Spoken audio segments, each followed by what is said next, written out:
Shalom, jumpa lagi bersama saya di Klavus Sukacita. Bapak Ibu Saudara-saudara kekasih Kristus di mana saja berada.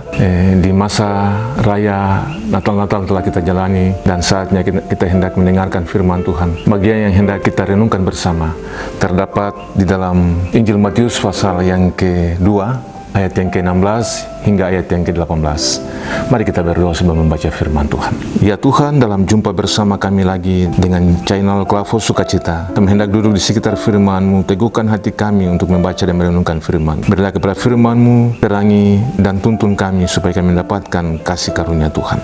Dari firman Tuhan kami dimampukan. Dalam nama Yesus kami berdoa. Amin. Sekali lagi, Matius pasal yang kedua ayat yang ke-16 hingga ayat yang ke-18 berkata, pembunuhan anak-anak di Bethlehem. Ketika Herodes tahu bahwa ia telah diperdayakan oleh orang-orang Majus itu, ia sangat marah. Lalu ia menyuruh membunuh semua anak di Bethlehem dan sekitarnya, yaitu anak-anak yang berumur 2 tahun ke bawah, sesuai dengan waktu yang dapat diketahuinya dari orang-orang Majus itu. Dengan demikian, genaplah firman yang disampaikan oleh Nabi Yeremia. Terdengarlah suara di Rama, tangis dan ratap yang amat sedih. Rahel menangisi anak-anaknya, dan ia tidak mau dihibur sebab mereka tidak ada lagi. Demikian firman Tuhan untuk kita sekalian. Bapak Ibu, Saudara-saudari, sahabat Klavus di mana saja berada, Shalom. Dalam jumpa bersama dari firman Tuhan di saat ini, ada sesuatu yang menarik untuk kita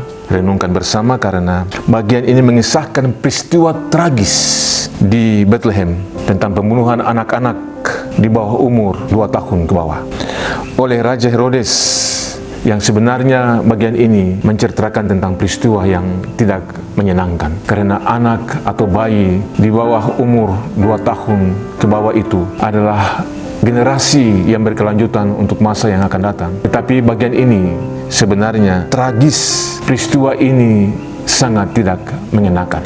Dari pembacaan ini kita mendapati sebenarnya ada sesuatu yang kontras antara ketakutan dan kasih yang besar. Apa yang dialami dari cerita ini dirasakan, apa yang dikisahkan dari cerita ini tentang Herodes, karena ia mendapati sebenarnya kabar tentang seorang anak yang lahir. Orang Majus telah menunjukkan tentang bagaimana mereka harus menyembah dan membawa persembahan-persembahan mereka.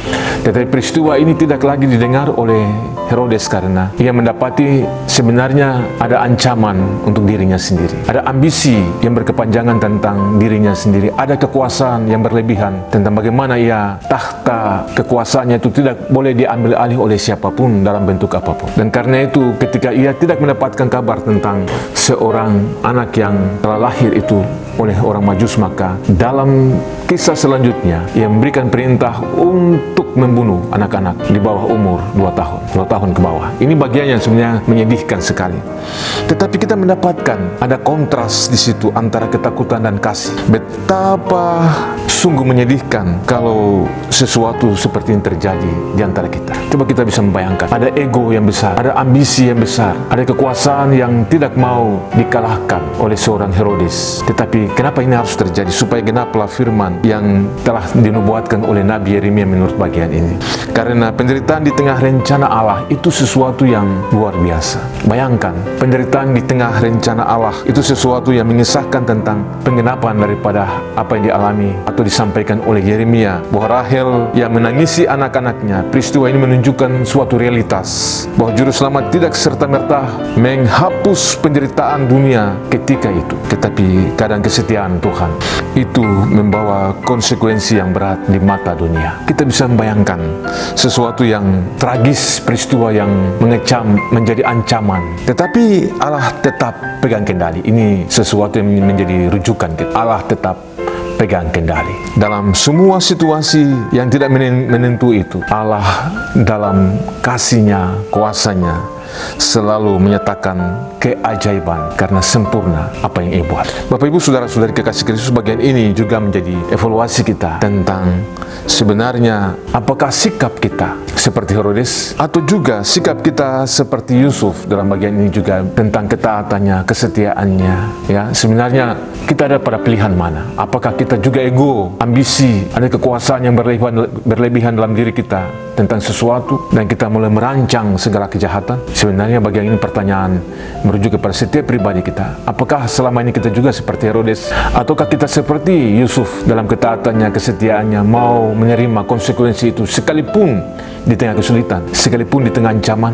Coba kita membayangkan bagian ini. Sejenak kita merenungkan, tetapi Tuhan tetap pegang kendali. Kasih-Nya, otoritasnya, kuasanya tidak pernah tergantikan dalam bentuk apapun. Karena dalam situasi yang sulit sekalipun, Tuhan ada di sana dan merubah semua kejahatan itu untuk kebaikan, demi kebaikan kita. Roma 8 ayat 28 bilang bahwa kita tahu sekarang Allah turut bekerja untuk mendatangkan kebaikan bagi kita yang mengasihinya. Dalam bentuk apapun, saudara-saudara, situasi kita hari ini, waktu ini, kebaikan Tuhan, anugerah Tuhan, kasih karunia Tuhan itu selalu kita nikmati. Mari kita mengalaminya dalam tanda syukur kita, karena sekalipun dalam situasi sulit, dalam situasi yang mengancam kita, Tuhan masih pegang kendali. Siapapun kita, dimanapun kita berada, Tuhan masih ada menyertai kita dan menyatakan kasih karunia-Nya kepada kita dalam segala hal. Sekalipun situasi kita hari ini tidak seperti yang kita bayangkan, tetapi Tuhan itu Immanuel. Tuhan selalu menyertai kita untuk menyatakan kasih karunia-Nya kepada kita,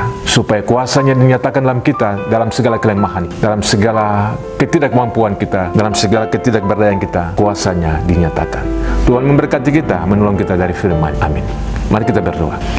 Terima kasih Tuhan untuk firman saat ini. Kami percaya bahwa Engkau tidak pernah meninggalkan kami dalam situasi yang sulit sekalipun mengancam kehidupan kami. Tuhan selalu ada di sana. Dan kami tahu di tengah penderitaan, kuasa Tuhan dinyatakan. Kami tahu bahwa Tuhan juga tetap yang kendali atas segala sesuatu. Terima kasih Tuhan. Ini doa kami, dalam nama Yesus kami berdoa. Amin.